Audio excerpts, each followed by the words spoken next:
Merci.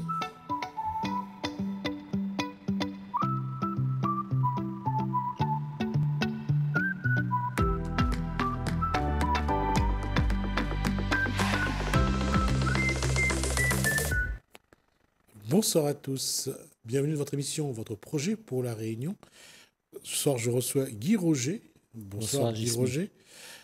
La question du moment, c'est de savoir qu'est-ce qui a encore une valeur et qui, de manière globale, d'ensemble, que les gens portent.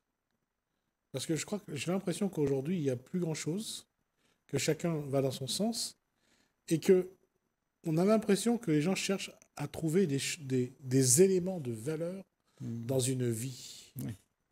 Ben, peut-être que la valeur qu'ils trouvent, c'est leur intérêt. Oui, Et donc, et c'est devenu très coriace, en fait. Tout le monde veut trouver son truc, quoi, tu vois. Mais en fait, tout ça, c'est... Tu trouveras quelque chose, mais ce ne sera pas quelque chose de véritable, de vrai.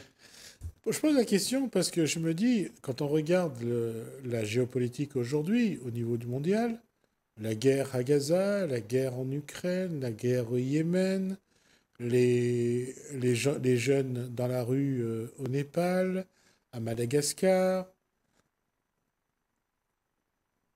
qu'est-ce qui explique que on a l'impression que le monde a perdu ses repères en matière de valeur? Ben, tout est fait parce que, en fait, la globalité du monde, à mon sens, hein, la globalité du monde, on veut atteindre quelque chose. On nous a expliqué, depuis qu'on est petit, il faut réussir. Tout le monde veut réussir, veut avoir son contentement, veut être en sécurité et veut avoir tout ce qu'il désire. On ne peut pas. On est opprimé. On est bloqué parce qu'on te dit comment tu dois faire pour pouvoir y arriver. La plupart d'entre nous, on est frustrés. Okay? Donc ça fait que toute la globalité du monde est dans un endroit de l'histoire de la race humaine qu'il y a une crise où tout le monde croit qu'il y a quelque chose à gagner, mais en fait, il n'y a rien à gagner. Et c'est peut-être pour ça qu'il y a tous ces problèmes dans le monde. Parce que tout le monde croit qu'il faut faire une petite guerre pour avoir la paix. C'est pour ça qu'il y a toutes ces guerres. Je ne crois pas que ces guerres, c'est pour avoir la paix. Je crois que c'est une question d'intérêt. Là, c'est toujours le rapport de force, à savoir qui c'est qui est plus fort que l'autre, qui c'est qui l'a plus fort ou le moins faible. Je pense que c'est quand on regarde, et j'ai même l'impression que parfois, ce ne sont que des guerres de religion. Ben,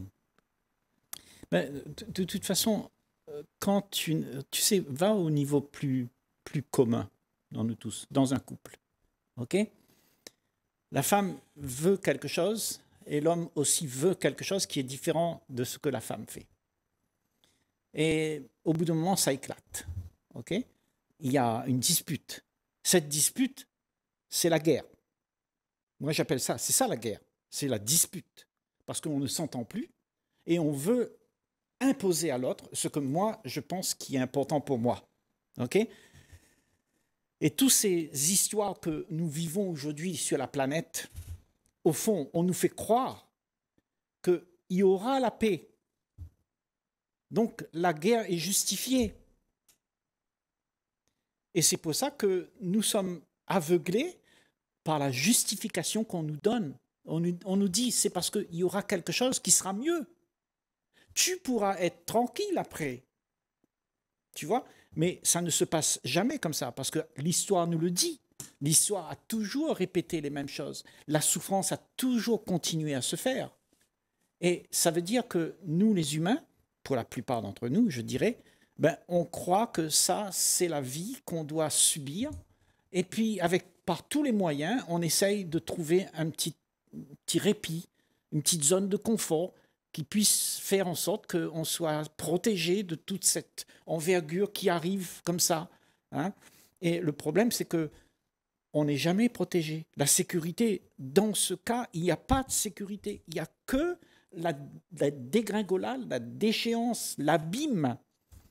Et on va trouver la solution seulement quand ce que je suis là a compris que c'est moi-même qui a fait que les batailles dans le monde entier, j'ai coopéré pour que la bataille fait là-bas. Parce que ce que je veux, c'est être heureux avec les choses que je peux gagner. Donc si je veux, eh bien, en fait, je vais contribuer à ce que le monde soit dans cet état aujourd'hui.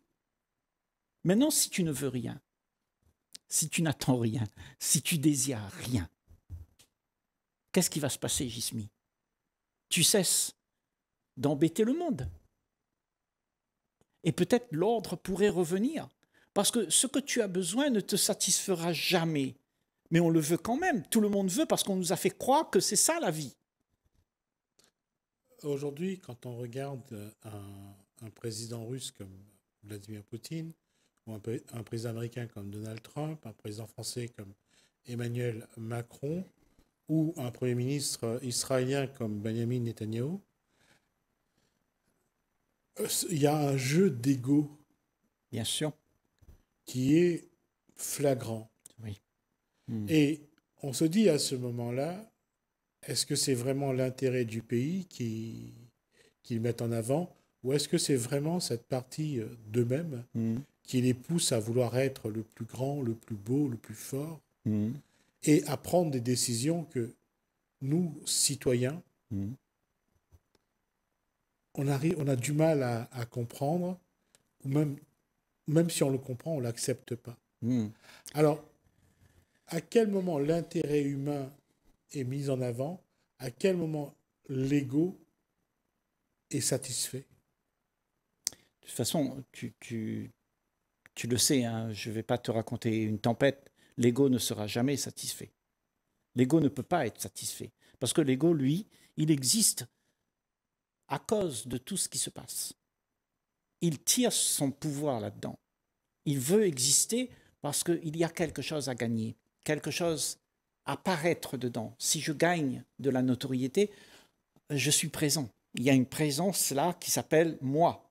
Et ce moi-là, justement, est destructeur.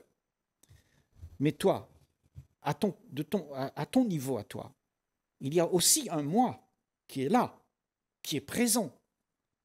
Parce qu'on est tous sur le même bateau. Il ne faut pas se raconter qu'on n'est pas égoïste. On est tous égoïstes. Le problème, c'est que ce n'est pas grave d'être égoïste, mais c'est grave si tu t'en aperçois pas. Et la plupart d'entre nous, on ne s'en aperçoit pas. C'est pour ça que les choses se perpétuent toujours de la même manière.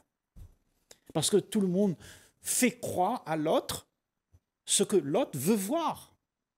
Et c'est pour ça qu'il y a tous ces mensonges dans le monde. Tu vois, tu ouvres ta télé, ben, c'est toujours des mensonges. On te raconte des choses. On te raconte, c'est pas pour ça qu'on va faire la guerre. C'est parce que, vous savez, il y a... Et puis, il te raconte une histoire. C'est à cause de l'argent, mais derrière tout ça, c'est caché à l'être humain. Et toi, quand tu regardes ça, au fond de toi, tu peux voir que tout ça, c'est faux. Mais tu peux rien. Pourquoi tu peux rien? C'est parce que ce que tu es là, tu l'as laissé partir. Parce que la relation que nous avons tous ensemble, c'est la relation qui est maintenant dans le monde. C'est-à-dire, il y a ma famille, c'est ma relation, il y a mon quartier, c'est la relation que j'ai avec mon quartier, après avec mon pays, après avec ma nation, et tout ça, maintenant, c'est répandu dans le monde. Et c'est ça l'impact que nous avons. Nous subissons ça. Nous subissons que ce que nous avons pensé nous-mêmes. Et donc, le truc, c'est pas d'aller mettre une bombe dedans pour arrêter tout ça. Le truc, c'est de voir qu'est-ce qui se passe en soi. Pourquoi on en est arrivé à être comme ça? Est-ce que c'est possible de ne plus être, de voir son égoïsme et de l'enrayer? C'est-à-dire cet ego, de pouvoir vivre sans que cet ego impacte ta vie. C'est-à-dire que tu en es libre de ça. Tu es libre du besoin d'être égoïste. Parce que ça, pour faire ça, dans ce monde, c'est la chose la plus difficile qui soit donnée à l'être humain. Parce qu'on est conditionné depuis des générations et des générations, à perpétuer les mêmes histoires. Depuis Jules César, ça se répète, et aujourd'hui Netanyahou, France et tout ça, c'est la perpétuation de tout ça. L'être humain est embrigadé dans un mode de vie qui fait qu'au bout de ça, eh bien, il y a la guerre. Parce que tout est fait pour l'intérêt personnel, l'intérêt de l'individu qui veut être heureux avec tout ce qu'il peut gagner. Et ça, c'est de l'égoïsme qui appartient à soi. Soi, on est comme ça. Et si soi peut voir toute la supercherie qu'il y a dedans, c'est-à-dire de voir qui tu es vraiment, c'est très important ça, Gismi, parce que le monde ne changera jamais. Tu ne peux pas changer le monde là-bas, mais tu peux changer le monde ici. Si tu as changé, je ne sais pas, peut-être ta relation avec le monde autour de toi sera différente. Tu vas réagir et agir différemment avec les gens, les amis, tes enfants, ta famille et tout ça. Et ça commence par là, ça commence par là-bas. Mais tout le monde attend que là-bas... Ça change, exactement. Et donc, on ne peut pas changer ça. Et par contre, on veut changer, pourquoi? Parce qu'on n'accepte pas. On n'accepte pas de voir ce qui se passe. Et ce qui se passe, c'est un fait. Il y a la guerre, il y a la Russie, il y a la France, il y a l'Ukraine. Et tout le monde a son avis. Soit on romantise l'un, on condamne l'autre, ou soit on condamne l'autre et on romantise l'autre. Mais en fait, c'est une histoire qui se joue et qu'on n'arrive pas à regarder sans avis. Juste accepte que c'est comme ça. Mais tout le monde veut changer ça. Tu ne peux pas changer ça. Parce que c'est un fait. Par contre, ce que tu peux faire, tu peux te changer, toi. Ah oui. J'allais dire, depuis que le monde est monde, on n'a pas cessé de répéter, de reproduire les mêmes schémas. C'est ça. Et finalement, on croit toujours qu'on est plus intelligent, on a développé, le monde s'est modernisé, on a évolué, mais dans le fond, on n'a jamais changé. C'est ça. C'est-à-dire que tout se répète, comme tu dis, et tout ce qu'on a hérité de la race humaine avant nous, eh ben, on le refourgue à nos générations suivantes. Donc, on n'a jamais changé. Ouais. Depuis Jules César, depuis l'homme de Cro-Magnon, on n'a pas changé. On continue à être égoïste. On n'a pas pris conscience qu'il y a quelque chose d'autre pour que le monde puisse être en paix. Parce que le monde ne peut pas être en paix si tu veux quelque chose pour moi. Il faut que moi n'existe pas. Et ça, c'est la chose la plus difficile pour la plupart d'entre nous, parce que moi, c'est tous les privilèges que j'ai acquis, c'est toute la connaissance que j'ai reçue, et tout ce que je suis devenu là, je donne à ça beaucoup d'importance.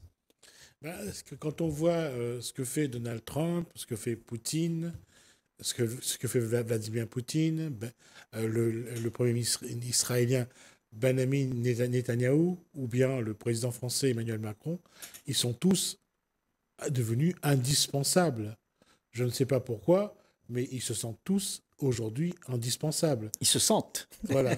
Et j'aime à rappeler cette phrase de Gaulle: les cimetières sont remplis de gens indispensables. Oui, c'est ça. Et tu vois, c'est ceux qui créent, ceux qui ont la bonne volonté. Moi, je trouve que dans ce monde, il y a beaucoup de gens de bonne volonté. Ils veulent tous faire quelque chose pour toi, pour arranger ta vie. Tu sais, tu seras mieux. T'inquiète pas. Tu sais, moi, je suis là, je vais t'aider. Moi, je dis, méfions-nous de ces gens-là. Parce qu'il n'y a personne qui va te donner une vie à toi. La vie que tu as, la tienne là, c'est celle que tu vas te la donner à toi-même.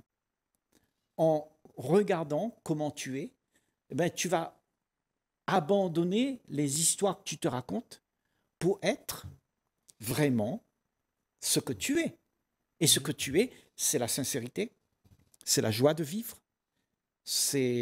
En fait, tu regardes les choses sans que tu convoites quelque chose. Tu ne veux rien. Tu n'attends rien. Et c'est la seule solution. Parce qu'on est dans un monde où tout le monde veut quelque chose. On veut une croyance, on veut une étiquette, on me donne un nom, on me donne je suis français, je suis américain. Donc on est habitué à avoir une étiquette et cette étiquette n'est pas ce que tu es, ça. Ça, c'est pas toi. C'est juste une apparence. L'apparence. Et c'est l'apparence qui compte dans ce monde.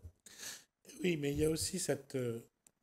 quand on voit ce qui se passe dans le monde, la guerre à Gaza, la guerre en Ukraine, la guerre au Yémen, on n'a qu'une envie, c'est que on voudrait que ça aille mieux, ça aille bien dans ces pays-là. Oui, On a ça, on a en nous cette douleur lancinante ouais.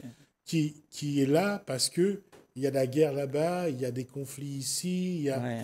et on a envie que Donc tu souffres. ça s'arrête. On souffre. On souffre. Hein? Le problème, Gismi, regarde bien, ok? Et qu'on le dise ensemble là sur ce plateau. Quand quelqu'un souffre, est-ce que tu crois qu'il peut aimer? Il est tellement occupé avec sa souffrance, est-ce que tu crois qu'il va aimer? Ouais. Il est trop occupé avec sa souffrance. Moi, je dis que pour aimer, il faut que tu arrives à accepter sans émotion tout ce qui se joue.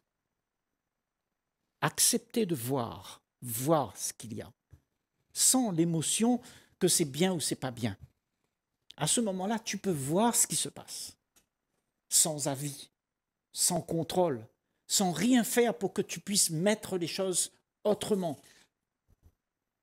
L'individu qui est heureux ici, sur cette île, malgré tout ce qui se passe Oui. ailleurs, on va lui dire que c'est un égoïste, qui ne pense qu'à lui, qui Oui. ne pense pas aux autres, à la souffrance Oui, mais qui c'est des qui autres. dit ça? Ce sont ceux qui souffrent qui disent ça. Oui, Mais lui, justement, il va quand même réagir par rapport à ça. ben oui, il va réagir. Et c'est ça le problème avec nous, c'est que nous, on tourne dans un cercle vicieux où les gens vont t'accuser pour être en paix. Les gens vont t'accuser parce que tu es joyeux. Les gens vont t'accuser parce que tu ne les aimes pas. Tu ne t'occupes pas d'eux parce qu'ils sont dans la misère. Et il faut que tu vois, et on veut te garder dans le processus de ce qui se passe. Et le processus de ce qui se passe, ce sont nos sociétés où on a besoin de toi. Parce qu'il faut que tu sois gentil, parce qu'il y a des malheureux. Et donc, ils ont besoin de toi, ils attendent que ça. Et si tu n'es pas comme ça, et tu as peur qu'ils ne vont plus t'aimer, Que tu sois exclu. hein, que tu sois exclu. Parce qu'à ce moment-là, si tu ne vas pas à une fête en hommage à tel, ou là où on va collecter un peu de sous, des vêtements, des biens, C'est ça. pour envoyer. Si tu ne participes pas à ça, tu es un égoïste, tu es ça. quelqu'un de pas bien. Oui, voilà. Mais en fait, cet égoïsme, cette action que les gens pensent qu'ils font une BA, hein, ils sont des gens bien, mais tout ça, c'est de l'hypocrisie. Tu sais, l'hypocrisie dans ce monde, c'est d'aller voir chez l'autre là-bas ce qui ne va pas chez moi, ben, je veux arranger chez l'autre. Mais je ne vais pas le voir chez moi, je veux le voir là-bas. Oui, c'est lui le méchant. Oui, mais on passe plus de temps surtout à voir ce qui ne va pas chez l'autre. Bien sûr. Pas ce qui ne va pas chez nous. Voilà. Et c'est pour ça que nous ne savons pas nous rencontrer pour de vrai.